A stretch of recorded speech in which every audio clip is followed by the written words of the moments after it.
মাসে কাঁচা বাসে গুনগুনিয়ে ভ্রমর আসে প্রেমের লাগি বুকটা করে আ আ উ দুষ্টু কোকিল ডাকে রে কুকু কুকু। অনেক ধন্যবাদ প্রতিদিনের বাংলাদেশকে আর সেই সঙ্গে কোটি কোটি ভিউয়ার্সদের যারা দুষ্টু কোকিলকে এভাবে সাকসেসফুল করেছেন। এই গানটা আমি করেছিলাম অন্য একটা ছবির জন্য এবং কোনোভাবে সেই ছবিটাতে প্রডিউসার গানটা ঠিকঠাক অ্যাকসেপ্ট না করে আমি গানটা বার করিনি ওখান থেকে। তো আমার মনে হচ্ছিলো যে গানটার একটা অন্য ভালো ফিউচার আছে এবং আমার অন্তরাত্মার সেই ডাক প্রমাণিত হয়েছে।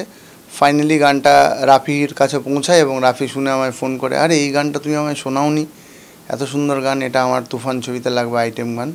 And Rafi selected the song আর আজকে তার রেজাল্ট। ফাগুন মাসে কাঁচা বাসে গুনগুনিয়ে ভ্রমর আসে প্রেমের লাগি বুকটা করে আ আ উ দুষ্টু কোকিল ডাকে রে কুকু কুকু কুকু কুকু মনে বাঁশি বাজে রে কুকু কুকু কুকু দুষ্টু কোকিল ডাকে রে কুকু কুকু কুকু মনে বাঁশি বাজে।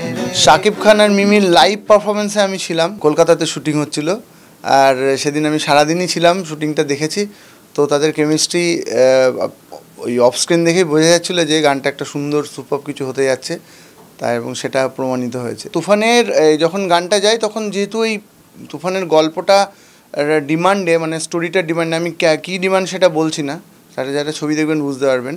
তো জাস্ট বিগিনিংয়ের পার্টটা আমাকে যে প্রিলিউড যে প প প প প প প প প প ওইটাকে চেঞ্জ করা হয়েছিল।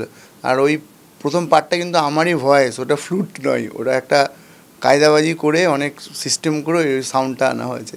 কণার সাথে আমার রিয়েলি লাক ফ্যাক্টর কাজ করে এটাই বলবো, কারণ কণার সাথে আমার প্রথম গান হচ্ছে রেশমি চুড়ি, সেটা সুপার ডুপার হিট ছিল। তারপরে একাধারে পরপর আমরা ও ডিজে গান করি, হেলাই দুলা নাচ কণা গায়। কণার সাথে আমার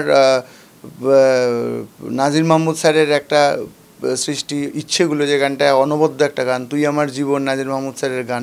তো কণার সাথে আমার সিরিজ অফ হিট সং আছে এবং সেই হিটের ঝুলিতে আরেকটা যুক্ত হলো দুষ্টু কোকিল। আমার মনে হয় এইটা পুরোপুরি একটা লাক ফ্যাক্টর এবং বা কানেকশন বলা যেতে পারে, এর জন্য হয়তো গানগুলো এত হিট হয়।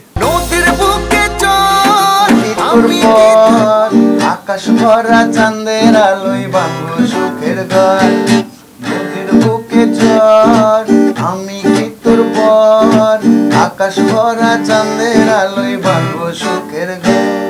দুষ্টু কোকিল গানটা আমরা ধরেছিলাম যে একটা খুব ভালো একটা গান এবং ভালো রেসপন্স পাবো, তবে এই রেসপন্সটা যে এত তাড়াতাড়ি পাবো এর জন্য আমি একটু ক্রেডিট জানাতে চাই রাইহান রাফিকে, কারণ তিনি বুঝতে পেরেছিলেন যে এই গানটার মধ্যে কি পাওয়ার এবং এই গানটাকে প্রপারলি প্রেজেন্ট করা একটা সিনেমার মধ্যে, সেটা একটা ডিরেক্টরেই তার এটা ডিরেক্টরের পয়েন্ট অফ ভিউ, ডিরেক্টরের দূরদৃষ্টিতা। আর এই গানটা আসার আগে গানের ট্রেলারে ওই যে দুষ্টু কোকিল কু ওই লাইনটা মনে হয় গানটার যে ইন্টারেস্টটা, গানটার যে মানে প্রভাবটা মানুষের মধ্যে এটা বাড়িয়ে দিয়েছিল।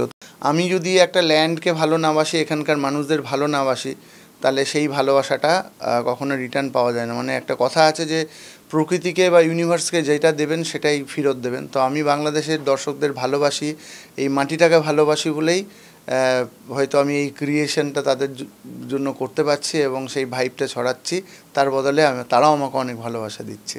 শাকিব ভাইয়ের সাথে আমার যে কাজের জার্নিটা, এটা আমি নিজেকে অত্যন্ত সৌভাগ্যবান মনে করব, কারণ হচ্ছে এত বড় একজন মেগাস্টার, তার আমি ব্যাক টু ব্যাক ছবিতে কাজ করতে পারি এবং তিনি সানন্দে সেগুলো গ্রহণ করেন এবং সেগুলো দর্শকদের গ্রহণযোগ্যতা পাচ্ছে, সেজন্য আমি নিজেকে খুবই গর্বিত এবং লাকি ভাবি।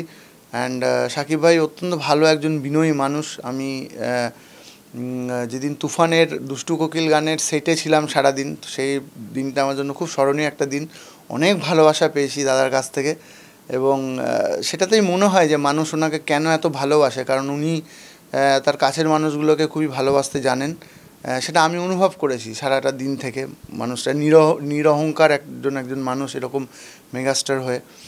আর আমিও চাই যে শাকিব ভাইয়ের সাথে আমার আরও গান আসুক, কারণ সবাই চাইবে যে একটা গান যদি একটা সুপারস্টারের লিপে আসুক বা সুপারস্টারের সিনেমায় আসুক, তাহলে কি অনেকটা কাজ এগিয়ে যায়, অলরেডি গানটার একটা ইম্প্যাক্ট তৈরি হয়ে যায়।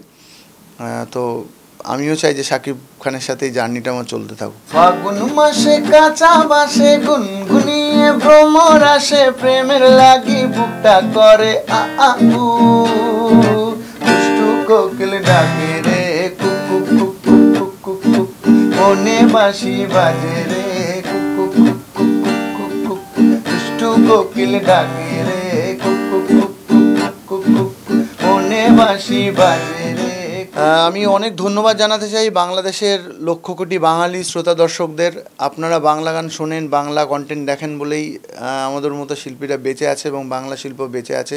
এবং এটা আমি সব জায়গায় গর্ব করে বলি যে যদি বাংলা গানকে, বাংলা শিল্পকে বাঁচিয়ে রাখে, সেটা বাঁচিয়ে রেখেছে বাংলাদেশ। বাংলাদেশের নাটক, বাংলাদেশের টিভি সিরিজগুলো কলকাতায় এখন ঘরে ঘরে দেখা হয়।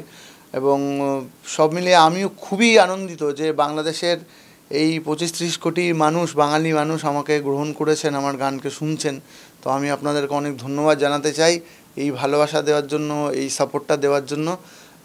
আমি লড়ে যাচ্ছি, প্রচণ্ড খাটি, যাতে আপনাদের মনটা জয় করতে পারি, যেন আপনারা আরও ভালোবাসা দেন, কেন আর্টিস্টরা সত্যি ভালোবাসার কাঙাল হয়। অনেক অনেক ধন্যবাদ আপনাদের আকাশকে ভালোবাসার জন্য।